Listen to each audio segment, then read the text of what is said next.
Bonjour à tous et bienvenue dans notre série qui s'appelle De la table à la mission, où on est en train d'apprendre ce que ça veut dire devenir disciple de Jésus.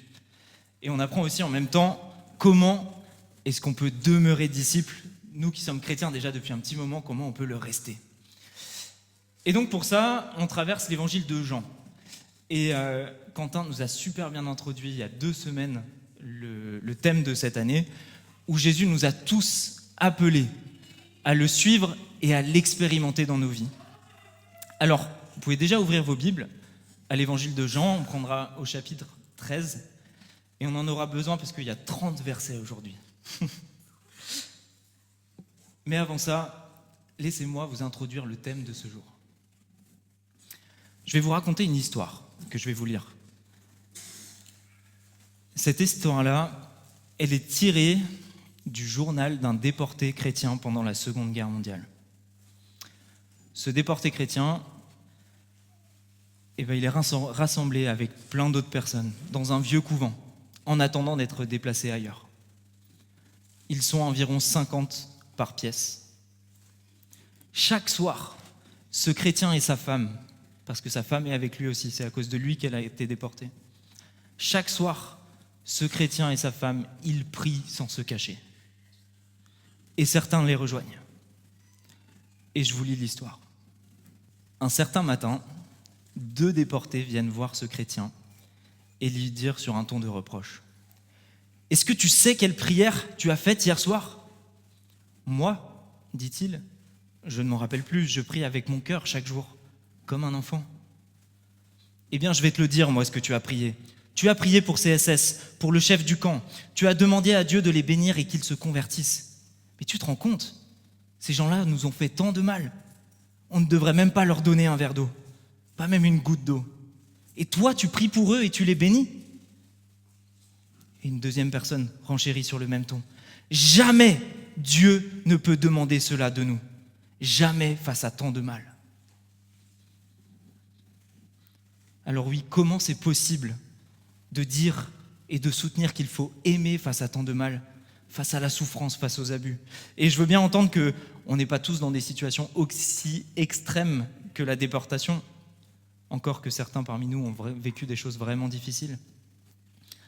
Mais on a plein de situations où on refuse d'aimer et où on préfère se venger. Et donc, qu'est-ce qu'on doit faire ? Qu'est-ce que dit la Bible ? Qu'est-ce que dit Jésus ? À partir de quel moment on a le droit d'arrêter d'aimer ? Quand est-ce qu'on doit arrêter d'aimer ? Quand est-ce que face à la douleur, à l'injustice, à la persécution, quand est-ce que c'est légitime pour moi de ne plus aimer ? Et c'est la question à laquelle on va répondre aujourd'hui. Alors pour ça, je vous propose de reprendre l'évangile de Jean et regarder comment Jésus nous répond à cette question. L'évangile de Jean, Quentin nous l'avait montré, il démarre avec 3 ans de ministère public de Jésus, où on va voir tous les miracles que Jésus a accomplis. Il annonce le royaume de Dieu aux foules, il leur annonce la vie éternelle. Il fait des choses assez remarquables parce que Jésus, c'est quelqu'un qui aime s'adresser aux exclus de ce monde pour les relever. Il renverse tout plein de systèmes de pensée, il renverse l'hypocrisie des religieux qu'il déteste pour annoncer l'amour de Dieu aux foules. Et ça attire du monde. Et dans les foules, il y en a certains qui ont compris que Jésus, celui qui est en train de parler, c'est le Messie, qui est venu pour sauver le monde. Et ça commence à faire jaser dans tout Jérusalem. Jésus serait le Messie. Ça fait du bruit, ça rameute du monde et ça ne plaît pas aux Juifs. Et à partir de ce chapitre 13, regardez, Jésus, qui sait ce qui va arriver, il prend le temps de se concentrer uniquement sur ses disciples. Parce que ses disciples, ce sont ceux qui auront la responsabilité demain de poursuivre son ministère. Alors aujourd'hui et pendant les prochains dimanches, on va regarder le dernier discours de Jésus qu'il a fait à table, d'où le titre « À table », de la table à la mission. Jésus décide de passer un temps tout spécial, tout intime avec ses 12 disciples. Personne d'autre, juste les disciples et Dieu fait homme. Alors prenons verset 1, Jean chapitre 13, verset 1. C'était juste avant la fête de la Pâque. Jésus savait que l'heure était venue pour lui de quitter ce monde pour s'en aller auprès du Père. C'est pourquoi il donna aux siens qu'il aimait et qui étaient dans le monde une marque suprême de son amour pour eux. C'était au cours du repas. Jésus savait très bien ce qu'il attendait. L'heure était venue pour lui de quitter ce monde. Et c'est aussi ce qui nous est redit derrière au verset 3. Jésus savait que le Père avait tout remis entre ses mains, qu'il était venu d'auprès de Dieu et qu'il allait retourner auprès de lui. Le moment où Jésus va aller jusqu'à la croix est sur le point d'arriver. Et ça, c'est le moment le plus important de l'univers tout entier, toute histoire confondue. Et Jésus décide de passer ce dernier repas avec ses disciples, juste avant d'accomplir ça. Jésus, il sait d'où il vient. C'est le Fils de Dieu, c'est Dieu lui-même. Il sait très bien pourquoi il est venu, pour sauver l'humanité. Et il sait ce qui l'attend. Il doit mourir. Bientôt, il va choquer le monde par son amour. Choisir de mourir innocemment à la croix, de prendre sur lui la sentence qui nous est réservée, à nous les hommes, à cause de nos fautes. Et par ce seul acte d'amour, sa mort à la croix, qui est suffisante pour la justice de Dieu, il va obtenir pour les hommes un verdict gagnant. Ceux qui l'acceptent sont acquittés par son sang et ils ont la vie sauve. Et on le verra dans quelques chapitres, mais Jésus dit de lui-même, il n'y a pas de plus grand amour que de donner sa vie pour ceux qu'on aime. Est-ce que ce que je viens de dire, c'est quelque chose qui... On a l'habitude de l'entendre, ça c'est sûr, mais est-ce que tu es toujours sensible à l'évangile ? Ou est-ce que tout ça c'est devenu une habitude ? Parce que l'évangile, il est choquant. Dieu a envoyé son Fils Jésus mourir à la croix pour sauver le monde et pour que tous soient réconciliés avec Dieu.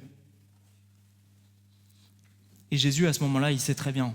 Il sait que le Père lui a tout remis entre ses mains. Il lui a donné tout pouvoir et toute autorité pour gagner la bataille spirituelle contre les forces du mal. Et alors Jésus, il décide quand même de prendre un temps intime avec ses disciples. C'est pourquoi il donna aux siens, ça c'est le verset 2, c'est pourquoi il donna aux siens qu'il aimait et qui étaient dans le monde une marque suprême de son amour pour eux. Qu'est-ce que c'est cette marque suprême ? Jésus prend le temps de montrer son amour aux disciples pendant tout ce repas, mais pendant tout ce qui va suivre. Il va montrer son amour suprême dans tout ce discours d'adieu qu'on va pouvoir voir. Et regardez la suite du verset, au verset 2. « Déjà le diable avait semé dans le cœur de Judas, fils de Simon Iscario, le projet de trahir son maître et le livrer. » Jésus, il sait très bien que Judas va le trahir. Mais malgré la trahison qui est déjà semée dans son cœur, c'est ce qui nous est dit, malgré le péché, Jésus va prendre le temps d'aimer et de servir ses disciples. Et regardez comment Jésus il aime. Il se leva de table, donc verset 4. Il se leva de table pendant le dîner, posa son vêtement et prit une serviette de lin qu'il se noua autour de la taille. Ensuite, il versa de l'eau dans une bassine et commença à laver les pieds de ses disciples, puis à les essuyer avec la serviette qu'il s'était nouée autour de la taille. Bizarre cette histoire de lavage de pieds. Pour nous, Européens, c'est quelque chose de vraiment étrange. Et j'avoue que quand j'ai lu ce texte, je me suis dit, mais qu'est-ce que tu veux dire, Jésus ? Alors là, je vois tous ceux qui sont au premier rang avoir un petit peu peur, parce que j'ai fait une petite installation. Mais en fait, j'ai découvert quelque chose en préparant cette prédication. C'est que le lavage des pieds, dans la tradition juive, c'est quelque chose qu'on fait tout seul. C'est quelque chose qu'on fait tout seul. Pourquoi on a besoin de se laver les pieds quand on arrive ? Eh bien, toute la journée, on a marché dans la poussière, dans la saleté, et donc on prend le temps de se laver les pieds. Et en général, on le fait tout seul dans la plupart des cas. Et c'est pas juste un moment où, comme je sais pas si vous êtes un peu comme moi, quand vous vous lavez les mains, vous allez super vite avec du savon qui est un peu agressif. Non, c'est un moment où on prend le temps. On prend le temps de se laver les pieds. Et souvent même, on a une petite huile. Et on prend le temps de se laver les pieds et de se sécher. Dans la grande majorité des cas, je vous l'ai dit, on se lave les pieds soi-même. Et il n'y a que quelques cas spéciaux où on se fait laver les pieds. Ces cas spéciaux, c'est quand un homme rentre à la maison et que sa femme, du coup, lui lave les pieds. Dans l'autre cas, c'est les enfants. Les enfants peuvent aussi laver les pieds des parents quand ils arrivent. Mais chez les plus riches, c'est une tâche qui est réservée aux esclaves et aux serviteurs. Et là, on a un Jésus qui lave les pieds. Un hôte qui lave les pieds, ça n'arrive jamais. Jamais. C'est humiliant et choquant. Et donc là, je viens de me laver les pieds tout seul.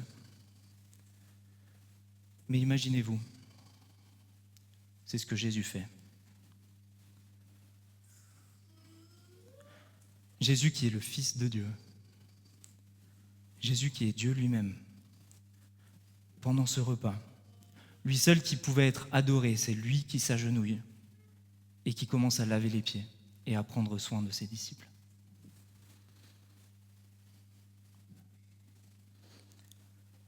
Imagine un instant le Fils de Dieu qui s'agenouille devant toi et qui commence à te laver les pieds.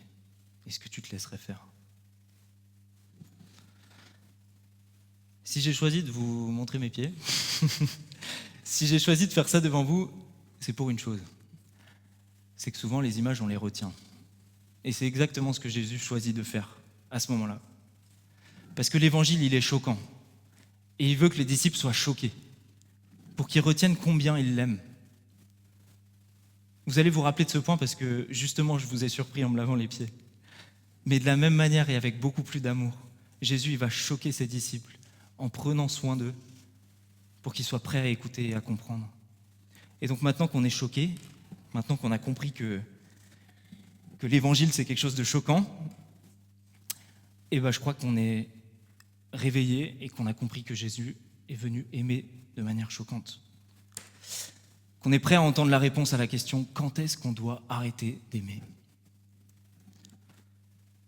Ce que j'aime avec Jésus, c'est que souvent il ne nous donne pas une réponse toute faite. C'est qu'il nous dit « Venez et regardez ». Alors faisons ça et allons voir comment Jésus, il aime. Le verset 1b, dans la version que j'ai choisie, parce qu'il y a plusieurs versions qui traduisent la Bible, de la langue originale au français, il est assez mal traduit. La deuxième partie du verset A, je l'ai retraduite pour qu'elle soit plus en accord avec ce que le texte dit. Et je vous le lis. « Ayant aimé les siens qui étaient dans le monde, il les aima jusqu'au bout. » Jusqu'au bout. L'expression grecque qui est utilisée à ce moment-là, c'est « eis telos », que j'ai mis ici. Ça veut dire jusqu'à l'extrême, jusqu'à l'accomplissement, jusqu'à la fin. Un amour qui ne s'interrompt pas, un amour qui va à son objectif et que rien ne peut arrêter. Un amour qui est total et qui va jusqu'à son terme, la croix. C'est ça l'amour de Jésus. Et Jésus n'arrête pas d'aimer. Jésus n'arrête jamais d'aimer. Il va jusqu'au bout. Il dit à son Père, « Ta volonté et non la mienne. Je veux mourir parce que c'est ce que toi tu as prévu pour le salut des hommes. » Et pourquoi il fait ça ? Et parce que Jésus, c'est quelqu'un qui comprend. Il n'y a personne d'autre mieux que lui qui peut comprendre que c'est important d'avoir la relation avec le Père. Et lui, il veut que nous soyons réconciliés avec son Père. Et comment il va le faire ? Il va le faire en nous purifiant. Et regardez dans le texte, verset 6, il y en a un qui est particulièrement choqué, comme nous maintenant, du geste de Jésus. Et il n'est pas prêt à se laisser faire.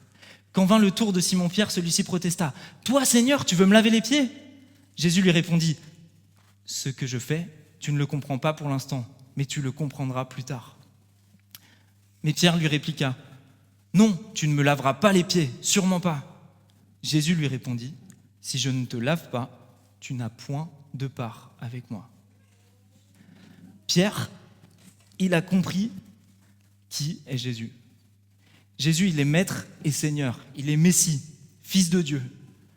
Et c'est insupportable pour Pierre d'imaginer Jésus agenouillé devant lui, prendre soin de lui et s'humilier devant lui. Et là, encore une fois, le grec, il est bien plus violent et bien plus puissant que ce que nous, on a en français. Dans le grec, je vais vous le jouer. Dans le grec, Pierre, il est comme ça. « Toi, mes pieds ? Non, tu me laveras jamais les pieds. Jamais pour l'éternité. C'est comme ça qu'il réagit. Mais Jésus lui répond, si je ne te lave pas, tu n'as point de part avec moi. Qu'est-ce que ça veut dire, tu n'as pas de part avec moi? Tu n'as pas de part avec moi, ça veut dire que tu n'as pas accès à mon héritage. Tu ne peux pas prendre part au royaume de Dieu. La vie éternelle n'est pas possible. Il n'y a pas d'héritage parce que pas d'adoption. Si Jésus ne te lave pas, tu ne peux pas devenir enfant de Dieu.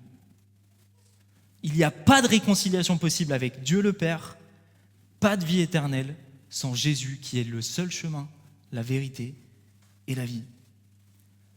Alors Jésus, il nous montre comment il aime. Il aime jusqu'au bout et il aime aussi d'un amour qui purifie. Je vais vous lire 3 versets qui parlent d'eux-mêmes à ce sujet. Dieu vous a réconciliés avec lui par le sacrifice de son Fils à la croix pour vous faire paraître saint, irréprochable et sans faute devant lui. Oui, le sang de Jésus-Christ nous purifie de tout péché. Et si nous reconnaissons notre état de cœur, notre nature profonde, si nous reconnaissons nos péchés, Dieu est fidèle et juste pour nous les pardonner et pour nous purifier de tout mal. Alors Pierre, il comprend. Il comprend dans le texte là et il saute sur l'occasion. Et puis il dit, dans ce cas, lui dit Simon-Pierre, ne me lave pas seulement les pieds, mais lave-moi aussi les mains et la tête. Les amis, l'attitude de Pierre, elle est dingue là. Qu'est-ce que j'aimerais qu'on ait le même entrain en groupe de maison quand il s'agit de partager notre fond du cœur, quoi, et le péché dont on a envie de se séparer. Là, Pierre, il sait qu'il a besoin d'un sauveur, il est là, mais prends tout, lave-moi en entier. Mais Pierre, il n'a pas tout compris, et ça, Jésus va lui dire. Parce que celui qui s'est baigné, c'est la réponse de Jésus, verset 10, celui qui s'est baigné est entièrement pur. Il lui suffit de se laver les pieds. De manière très terre-à-terre, Jésus, ce qu'il est en train de dire, c'est celui qui s'est lavé, il est déjà entièrement propre, en fait, c'est tout. S'il s'est sali en venant à la maison, il n'a qu'à se laver les pieds, qu'il a pu se salir sur le chemin. Ça, c'est une image que Jésus utilise pour nous parler d'une réalité qui est plus profonde encore. Je vous l'explique dans une seconde, je fais juste un petit parallèle. Ananias, il a dit à Paul, Ananias, c'est un des premiers chrétiens, qui dit à Paul qui a écrit un bon paquet des livres de la Bible, Paul vient de rencontrer Jésus en vision.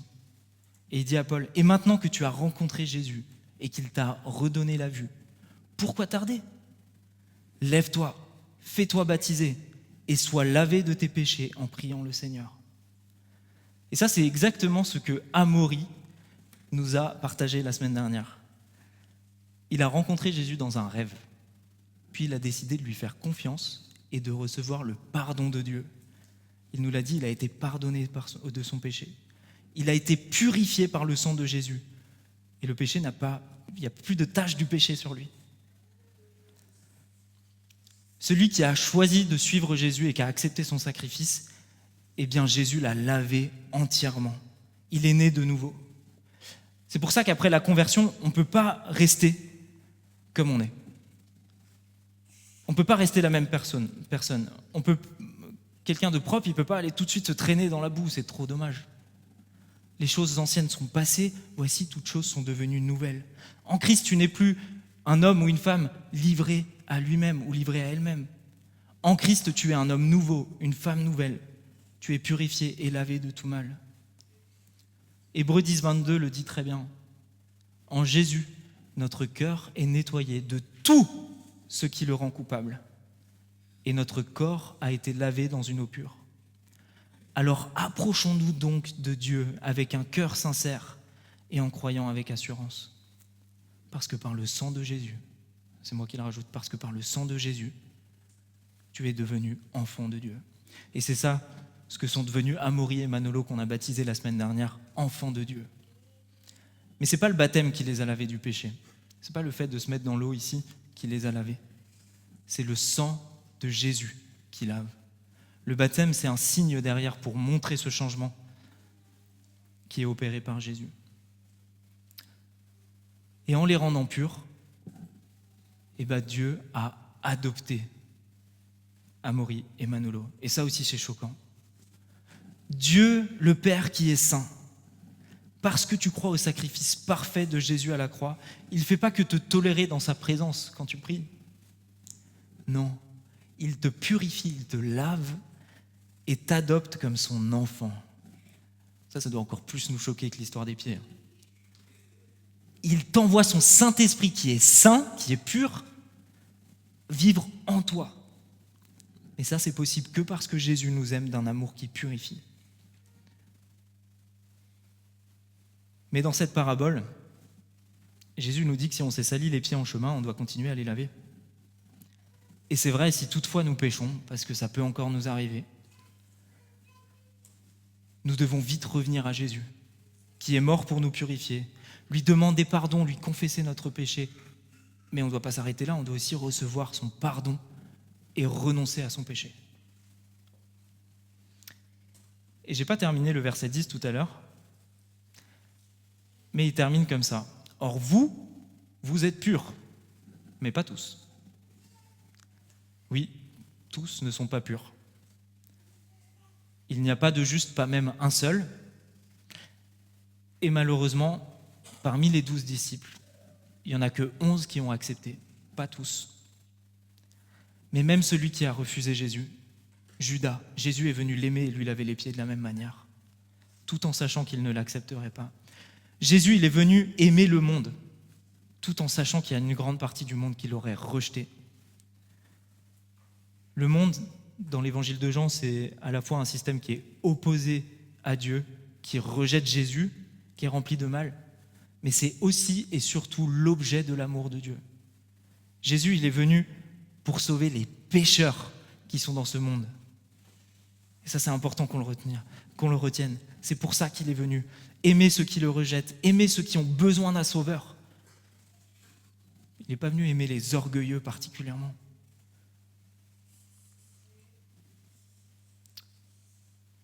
Alors mon ami, qu'est-ce que tu attends pour croire et pour donner ta vie à Jésus? Je vais te dire la même chose que Ananias a dit à Paul. Lève-toi, fais-toi baptiser et sois lavé de tes péchés en priant le Seigneur. Amen. Dans Marc 10, au verset 45, Jésus dit, le Fils de l'homme, donc Jésus, est venu non pour être servi, mais pour servir et donner sa vie. Jésus est sur le point d'accomplir le miracle le plus important de l'histoire de l'humanité, et il prend le temps de servir ses disciples. Regardez au verset 13, « Vous m'appelez Maître et Seigneur, et vous avez raison, car je le suis. Mais moi, le Seigneur et Maître, je vous lave les pieds. Moi, le Seigneur et Maître, je viens vous servir. » Jésus, c'est quelqu'un qui renonce à sa position. Il a la position qui fait qu'on pourrait être tous là, à genoux devant lui. Mais qu'est-ce qu'il décide de faire? Il décide de passer un moment avec chacun d'entre vous pour venir vous servir et vous aimer. Il renonce à sa vie et nous montre l'exemple suprême de don de soi. Le problème du côté de Judas, c'est que l'argent et la soif de posséder avaient déjà pris le dessus dans son cœur. Satan avait déjà semé en Judas le projet de trahir et livrer Jésus. Et Jésus sait ça, mais il prend soin de lui. Et à la fin du chapitre, il va aller jusqu'à lui dire « Ce que tu fais », en sachant que ce que Judas fait, c'est le trahir pour qu'il puisse être mis à mort. « Ce que tu fais, fais-le vite. » En leur donnant cet exemple aux disciples, Jésus il est en train de préparer les disciples à la guerre spirituelle qui arrive, où l'amour devra toujours vaincre. Et il les prévient. Par contre, après sa mort, c'est à vous de prendre la suite, les gars. C'est à vous de prendre soin des hommes en les aimant de manière concrète. Les disciples, ils n'auront absolument pas à s'enorgueillir d'avoir la position, d'avoir connu le Messie. Eux, ce qu'ils devront faire, c'est servir à leur tour les hommes. Alors, qu'est-ce qu'on doit répondre à notre question de base? Quand est-ce que Jésus arrête d'aimer? Eh bien, jamais. Jamais, jamais Jésus n'a arrêté de nous aimer et il nous aime encore. Oui, lui qui était de condition divine, il n'a pas regardé son égalité avec Dieu comme un butin à préserver, mais il s'est dépouillé lui-même en prenant une condition de serviteur, en devenant semblable aux êtres humains. Ok, Jésus n'arrête jamais d'aimer, c'est ça sa réponse. Et alors moi, je ne suis pas Jésus. Quand est-ce que je dois arrêter d'aimer? Parce que je suis bien imparfait. Quand est-ce que c'est légitime pour moi d'arrêter d'aimer? Vous vous rappelez, aimer pour Jésus, c'est purifier. Il nous aime d'un amour qui purifie. Eh bien, nous aussi, nous ne devons jamais arrêter d'aimer d'un amour qui purifie. Est-ce que, pourtant, on peut purifier? Eh bien non, on ne peut pas purifier nous-mêmes. Par contre, Jésus nous a donné son sang, et son sang purifie. Et Jésus nous a donné autre chose, sa parole. Et sa parole aussi purifie. Nous ne devons jamais arrêter d'aimer d'un amour qui purifie. C'est l'amour de Jésus. Aimer d'un amour qui purifie, c'est annoncer la mort de Jésus et partager sa parole. Dieu nous donne la responsabilité à tous d'être un instrument de purification par la parole et par notre témoignage. Si Dieu nous a purifiés, il nous a aussi pardonnés. Alors mécaniquement, nous aussi, dans notre amour, on ne doit jamais arrêter de pardonner. Et je sais que c'est radical, je sais que c'est compliqué, mais pardonner, c'est suivre l'exemple de Jésus qui, sur la croix, il a dit « Père, pardonne-leur, car ils ne savent pas ce qu'ils font. » Pardonner, c'est aimer, et on ne doit jamais s'arrêter de pardonner. Je vous en supplie, les amis, ne nous laissons pas décourager. Je sais que c'est dur, et pour ça, j'aimerais juste insister sur un point. Pardonner, ce n'est pas tolérer ou aimer le péché. On ne veut pas aimer le péché, on veut le nommer, le mettre à la lumière de Jésus et le bannir. Et on peut demander à Dieu d'anéantir ce mal, de briser le péché, d'enlever les projets de malheur du cœur de l'homme. Ça, on peut le demander à Dieu. Pardonner, c'est pas minimiser le mal. C'est aimer le pécheur qui, lui, est prisonnier de son péché. C'est un commandement de Jésus. Et c'est aussi Jésus qui nous donne la force de pardonner les pires injustices, les pires abus, sans pour autant en minimiser le mal qui est terrible. Et on a un espoir qui est plus grand encore que notre propre justice, parce que souvent on a envie de se faire justice dans ces cas-là et plus d'aimer. Mais Jésus nous répond, tu dois aimer. Et la justice, moi je m'en occupe. Parce que la justice du Dieu saint, notre Dieu saint, il n'aime pas le mal, il ne le supporte pas. Sa grâce est sans limite, mais c'est aussi un Dieu juste qui ne permettra pas que le mal reste impuni. C'est pour ça que c'est aussi important pour nous de reconnaître nos torts devant Dieu et les hommes. Aimer, jamais arrêter d'aimer et jamais arrêter de servir. Regardez verset 14. Si donc moi, le Seigneur et le Maître, je vous ai lavé les pieds, alors vous devez vous aussi vous laver les pieds les uns aux autres. Je viens de vous donner un exemple pour qu'à votre tour vous agissiez comme j'ai agi envers vous. Vraiment, je vous l'assure, un serviteur n'est jamais supérieur à un maître, ni un messager plus grand que celui qui l'envoie.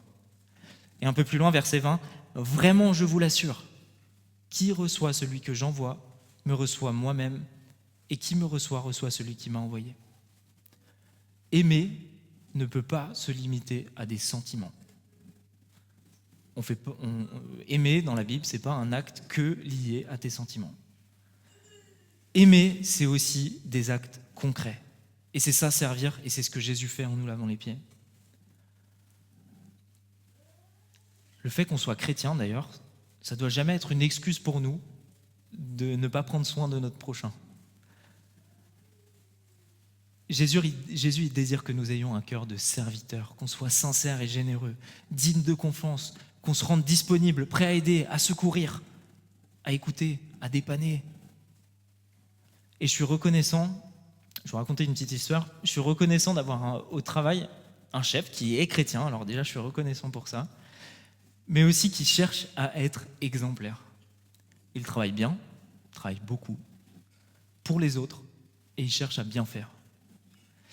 Il n'hésite pas à venir plus tôt, par exemple, pour faire la vaisselle qui n'a pas été faite la veille, ou pour faire le ménage. On n'avait pas de service de ménage pendant longtemps. Il venait les matins à 7h30, il faisait le ménage, et nous, on arrivait tout bien, alors que lui, c'est le patron. Et son exemplarité, elle est sur ces exemples-là, mais aussi sur plein d'autres aspects dans le travail. Et ça touche particulièrement un de mes collègues. Et ce qui est marrant, c'est que je suis parti avec ce même collègue qui est touché par mon chef, et on était en gîte avec d'autres du coup de mon travail cette semaine pour une formation. Et puis il y a une situation qui m'a interpellé. On était à table, on a mangé, et puis il y a un manager qui est resté bien assis. En plus il est du sud. Un manager qui est resté bien assis et qui bougeait pas à la fin du repas. Alors que son subalterne, il s'était spontanément levé pour débarrasser, faire la vaisselle, etc. Et ce collègue qui était touché par mon chef, vous savez ce qu'il a fait ? Il est allé voir ce manager qui était assis, puis il lui a dit « Mais tu te bouges pas ou quoi ?» Moi, j'aurais jamais osé, et pourtant la personne l'a bien pris. Et au dessert, il s'est mis à servir. C'est un exemple qui peut paraître tout bête, mais regardez la chaîne. Mon boss a impacté quelqu'un, et ce quelqu'un a impacté quelqu'un d'autre. C'est un exemple tout bête, mais c'est comme ça qu'on peut glorifier Dieu. Et c'est aussi comme ça que Dieu choisit de toucher les hommes. Moi, je prie pour que ce collègue dont je vous ai parlé, il comprenne que ce qui nous anime, mon chef et moi, c'est pas juste le fait de bien faire pour les gens. C'est aussi de servir quelqu'un qui est bien plus grand que nous. On ne fait pas ça parce qu'on est meilleur que les autres. On fait ça par égard pour Jésus, avec le désir de faire bien. Un serviteur n'est jamais supérieur à son maître. Servir au nom de Jésus, aider son prochain au nom de Jésus, c'est glorifier Dieu, notre maître, et lui montrer Jésus. C'est un des meilleurs témoignages que vous pouvez avoir dans votre quotidien. Alors si nous aimons radicalement par nos services, par l'entraide, par des actions concrètes, ça va marquer les esprits. Et moi je prie que d'autres viennent à l'église à cause de ça. Maintenant, si on parle de l'église, dans l'église, le service et l'amour, ça doit être quelque chose de contagieux. Et pour ça, à Vertical, et on l'a vu tout à l'heure dans notre AG, on a un mot spécial. Ce mot spécial s'appelle l'amour sacrificiel. C'est un des 4 piliers de notre église, une des 4 valeurs de notre église. Eh bien, comme Jésus a aimé jusqu'en donnant sa vie, nous aussi, on veut avoir un amour qui est sacrificiel, d'une part, mais qui est aussi contagieux, qu'on puisse avoir tous les uns les autres à force de s'aimer sacrificiellement. Mais l'amour sacrificiel, c'est pas un amour qui coûte rien, malheureusement. C'est un amour qui demande de l'effort. Et vous allez me dire sûrement, mais Yann, comment faire pour servir concrètement ? Eh bien, servir dans l'église, mais même plus largement notre prochain, il y a 3 T. Le talent, le temps et le trésor. Le talent, c'est mes capacités, mes dons, ce pourquoi je suis doué. Je sais pas moi, le bricolage, le fait de même conduire, je peux conduire quelqu'un, la compassion, l'écoute, mon métier professionnel, comment avec mon métier je peux bénir. Le temps, alors les parents parmi nous, je pense que vous savez combien c'est précieux le temps, et je le réalise plus j'ai de parents autour de moi. Le temps, on court tous après, mais on en perd aussi beaucoup trop. Alors les amis, soyons généreux avec notre temps et rattrapons tout le temps perdu là. Et puis avec notre trésor c'est notre argent et c'est nos biens. Et laisse-moi te dire que c'est bien que tu donnes de l'argent à l'église. C'est bien que tu donnes à l'église, et puis l'église redonne aussi 10% de son budget annuel pour des actions de service, de solidarité et pour servir nos valeurs. Mais Dieu t'appelle plus que la dîme, plus qu'à donner juste à ton église. Est-ce que tu es généreux dans ta vie avec ton argent et avec ta maison ? Est-ce que ton argent est au service de ton prochain ? Donc Jésus, il nous demande de jamais arrêter d'aimer et de jamais arrêter de se servir les uns les autres, de nous héberger, de faire preuve d'hospitalité, de nous recevoir les uns les autres. Et quand on se reçoit les uns les autres, eh bien tout simplement, on reçoit Jésus lui-même, qui est Dieu qui l'a envoyé. Et puis il y a un dernier point où Jésus ne veut pas qu'on arrête d'aimer. c'est jamais arrêter d'obéir. Regardez le verset 17. Si vous savez ces choses, vous êtes heureux, à condition de les mettre en pratique.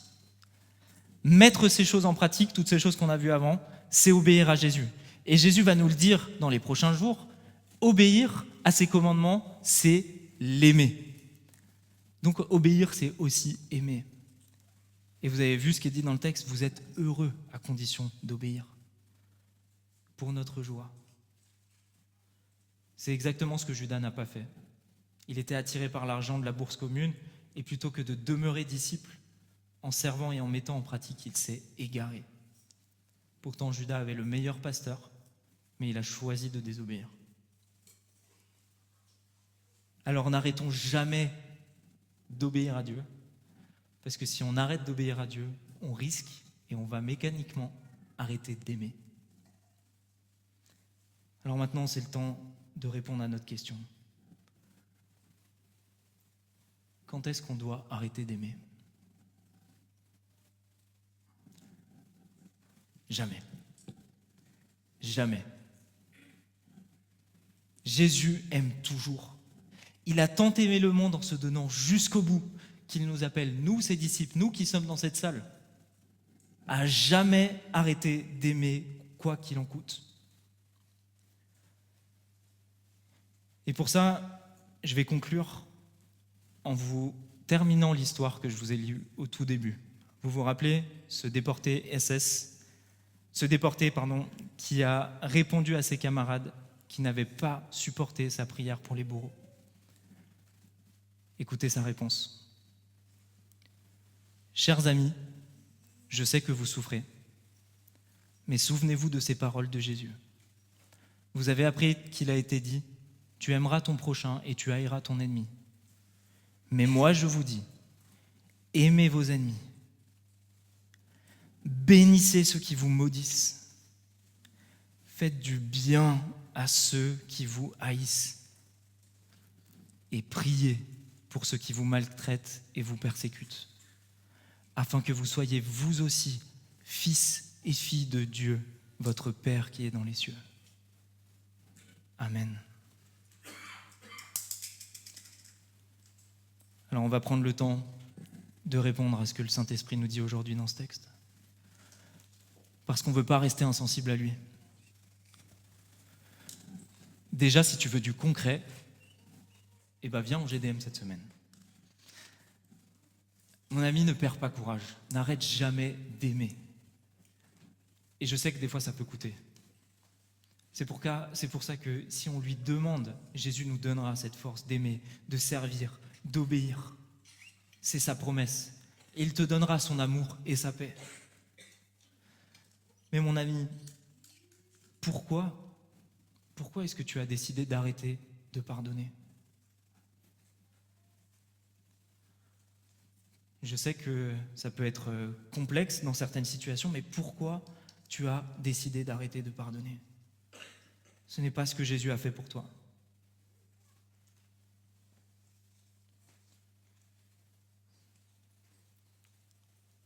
Pourquoi est-ce que tu as arrêté de servir, d'aider ton prochain ? Pourquoi ces derniers temps tu t'es un peu renfermé à ce niveau-là ? Laisse-toi faire lorsque le Saint-Esprit t'invite à prendre soin de quelqu'un. Ne refuse pas l'amour de celui qui n'a jamais arrêté de t'aimer, Jésus. Et ne refuse pas le Saint-Esprit qui te pousse à changer. Jésus t'accueille les bras grands ouverts.